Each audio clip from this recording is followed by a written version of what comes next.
It's Toronto's podcast on the Canada's Podcast Network. Today, I'd like to introduce you to Justin Hartzman. Justin is a born entrepreneur, motivated, hardworking, ambitious, and a high-level thinker.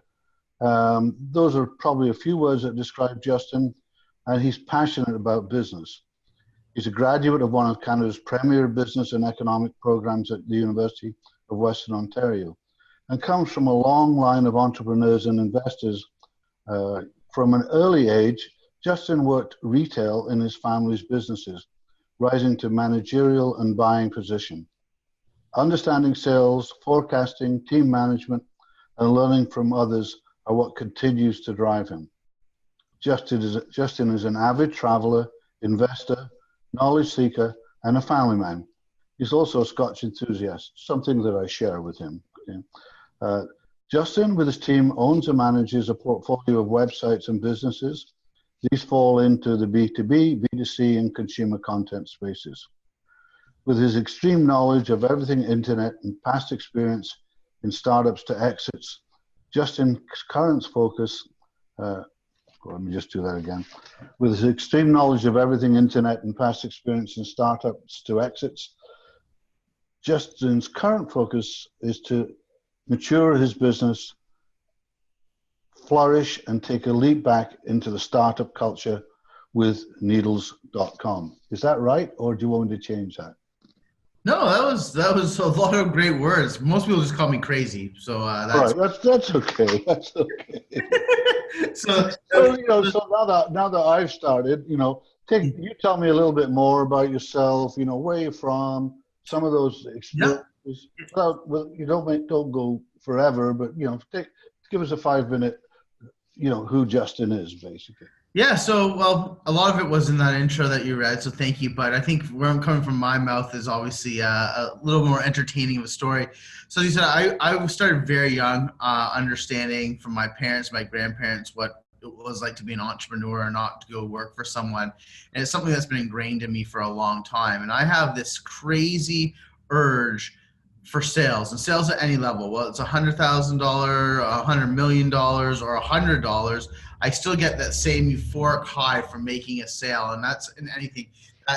Am I making a sale for a new customer? Am I selling someone how they should come work with us at our business and help us to grow? Because it's hard to win great talent right now, whether that's getting investors to come on board. It doesn't matter what it is. It's the art of doing a deal that helps move forward and helps me to attain the goals I've set forth myself is always something that's been interesting to me.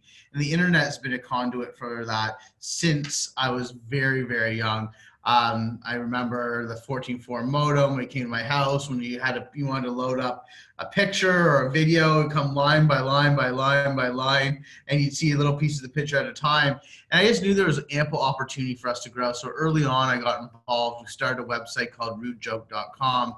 Rude Joke became the largest content site online for people to come and visit to see funny jokes and get content to post on their websites.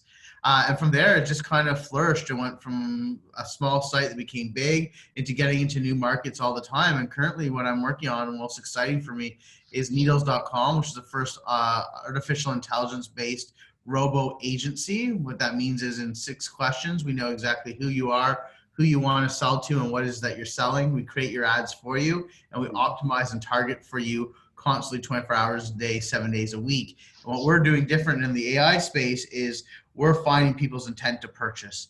So what does that mean? When someone on Facebook or Twitter or somewhere says, my tooth hurts, what do I do? We know that they have a need for a dentist, and we can show them an ad for a dentist at that time. So that's a really big project that we've been working on for 4 years.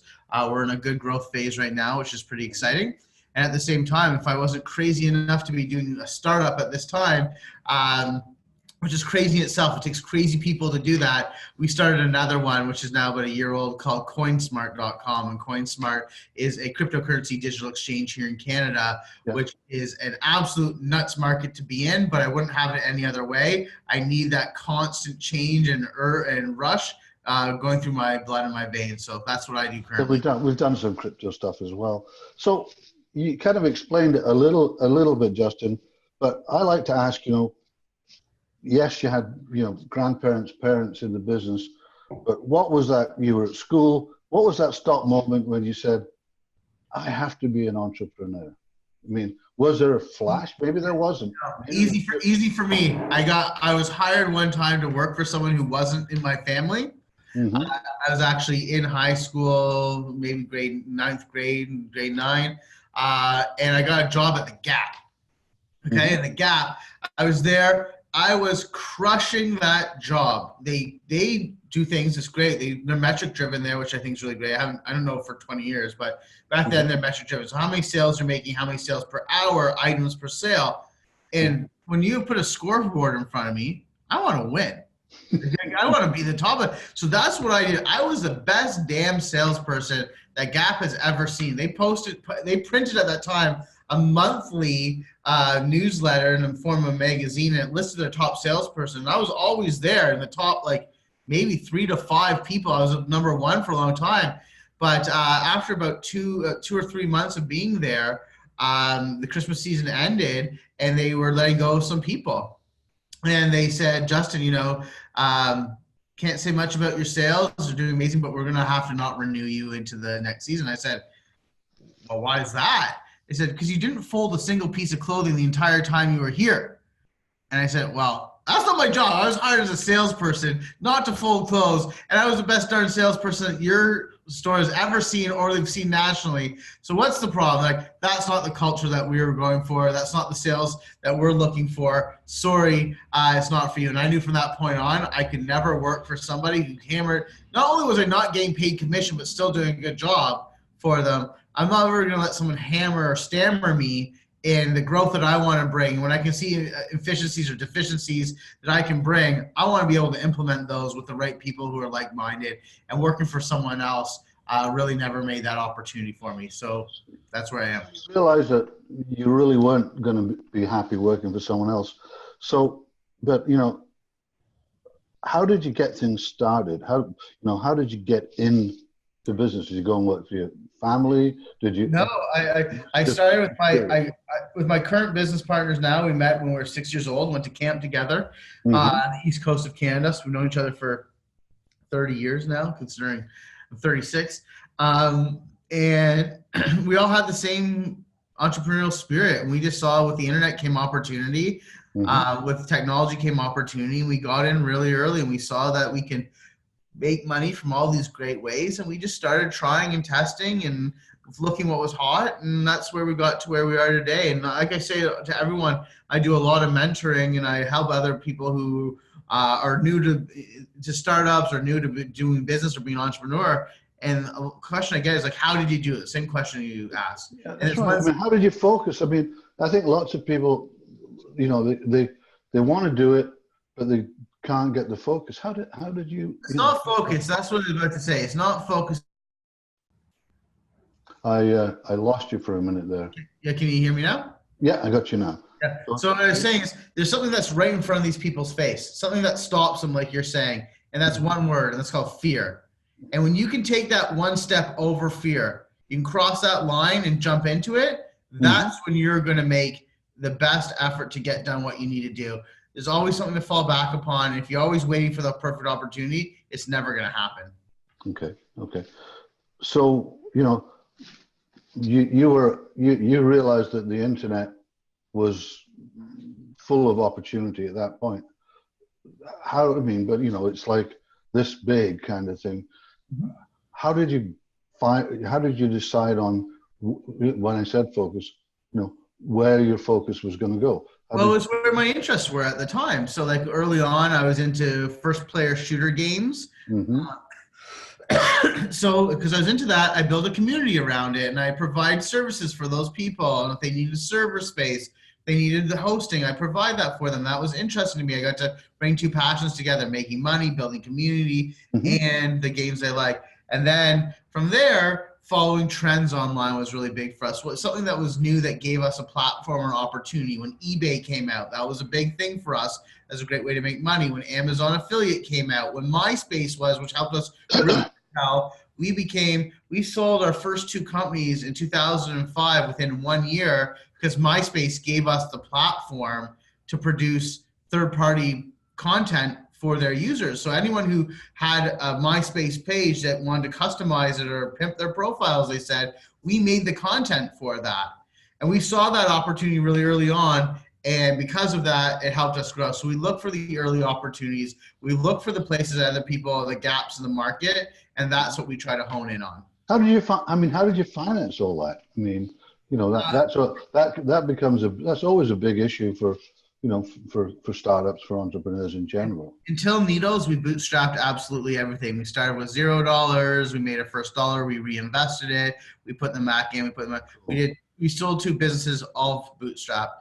When Needles came to the market, and we went from being 3 founders and offshore teams all over helping us build them, and we went, let's build a startup, let's build a culture, let's build something here that we can be proud of, that we can have a legacy. We knew that to get that to the size that we wanted to, while we had some mild successes, we wanted to see this in a much larger scale. And to do that, we had to go out and raise funds. And to raise funds, the first thing you have to do before anyone's going to give you any money is not only have an idea, but you got to go sell to someone. And that's what we're really good. We can sell our products to people. We just need scale.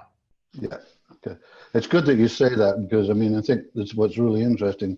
You say bootstrap, and everyone thinks, you've got to find money. But frankly, I would say, 80 to 90% of the people I talk to as entrepreneurs bootstrap their business a heck of a long way before they bother with investment. That's right, because a lot of things don't need that much investment. Like Needles, we have a whole AI department, data science, that involves so much technology and so much programming and learning. Like that's a huge expense that you have to do before you can get to market in most cases. With that being the case, it's really hard to bootstrap unless you yourself have millions of dollars on. But if you have an idea, you can read in any book, any entrepreneur who's had any success will tell you the same thing. Just go out there and sell it before you made it. If you sell it and people want it, you can find a way to make it and get to those people. So whether you have an MVP and you're showing them static screens and then it's not a product that works, if someone's willing to pay you for it, then more people are, and you can go out and get them right money to do so. So it's all about taking the little baby steps. So what does a typical day look like for you, as a supercharged entrepreneur, if you like? So I'm up around 5 o'clock every morning. Naturally or unnaturally, I'm up at 5 o'clock in the morning. I get to then spend some time with my kids, my 2 daughters and my wife. And I use that as I take about the first 15 minutes to answer all the overnight emails from everyone overseas and in Asia. I spend time with my family. I feed them breakfast. I take my daughter to school. And then it's off to the office around 8:15 to 8:30 every morning.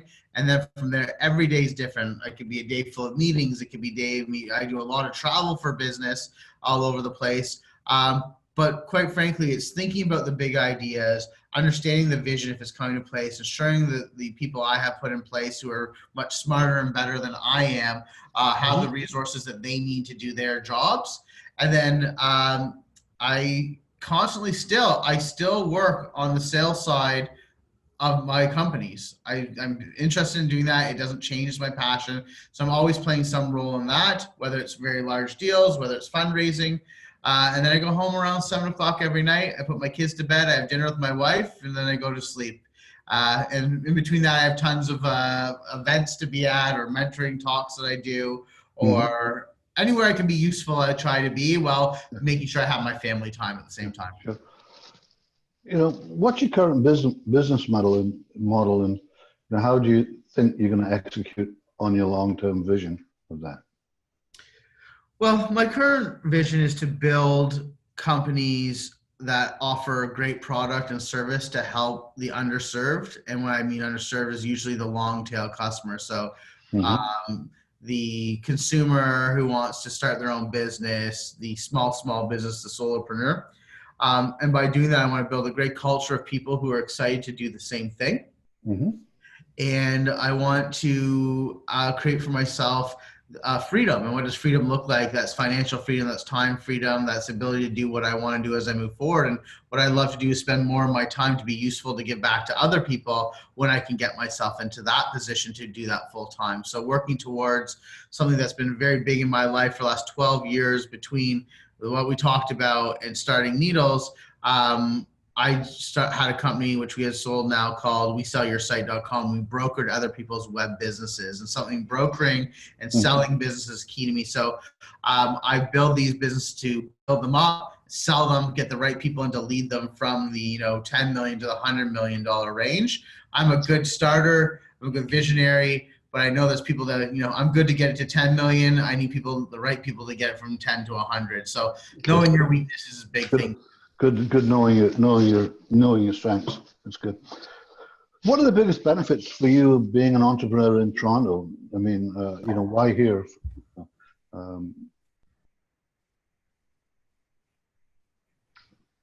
Oh, you've gone quiet. I lost you there. Here you go. You're back again. I don't know who's got the signal issue, whether it's me or you. Yeah, I don't know. We're usually pretty good. So what was your question, sorry? So what are the biggest benefits for you, being an entrepreneur in Toronto? Why here? Why not somewhere else, It's a good question. I'm not from Toronto. I'm originally from Kingston. So, I lived in Kingston. I moved out 17 to go to Western University. And then from Western University, I came to be here in Toronto. I've been here ever since.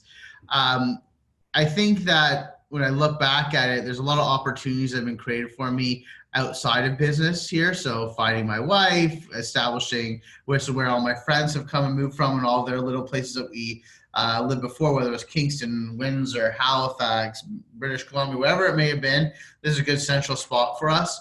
I think finding the talent that we need is certainly key when we're working on only a semi-distributed team. We try and have people locally where we can come together and have everyone's brain in the same room and working on it. We have lots of distributed people as well, but this is a central hub for them to come together. And it's just, it feels like home for me now. It's a big city. I like that feel. And I like being here and ever changing, having my office in one part of the city and then moving it to another as we grow. Lets us have different bits and pieces and feel like we're in different places. Plus the amount of travel that I do, it'd be hard anywhere else in Ontario to add additional hours of driving to my travel schedule. Being here with two airports lets me get where I need to quicker. So, you already mentioned Asia. You're obviously doing business not just in Canada. How'd you get there? I mean, what's the trick about going international? Well, I know it's a question that a lot of people ask me, and there's a lot of talks that people go to about expanding international. For me, it was like, nothing seems international when I'm working on the internet. You could be in Asia right now and I wouldn't even know if you were there because you're in front of a computer the same way I am. We're working at the same time, getting the same things done. Yeah. I agree. So for me, it's never like an active choice. And the fact is, as Canadians, if I can take American dollars, I get a huge advantage. So if I go to other places outside of Canada, American dollars are normal, especially the US. They're always key to us. We always like that differential in dollar. And I think with video communication, just like we're doing at the moment, it changes things. Definitely. Sure. Is there a place in Toronto or close to the city, where you like to recharge, get inspired, think, if you like? Unfortunately, I don't take that opportunity enough. So I would like to say yes, and I would like to change my answer eventually.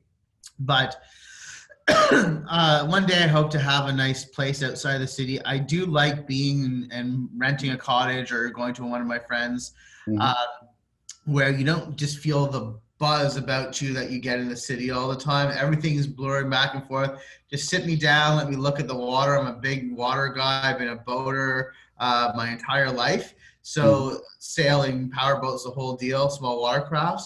So I love that. And it doesn't have to be outside the city. I'll happily go down to our place in Florida where we can do that. Or my wife and I like to travel as much as we possibly can and with the kids and just be in a quieter place in Toronto. Yeah. Okay. All right. I mean, do you think entrepreneurs have to be kind of weird, unique? I mean, you think they're wired differently? Yeah, we're all a little bit nuts.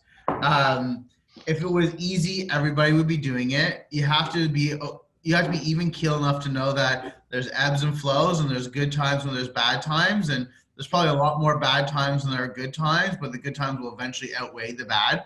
And like I was at a great talk last night, and it's so true. Like it doesn't matter who you are if you can get knocked down a billion times. And that's what's going to happen as an entrepreneur.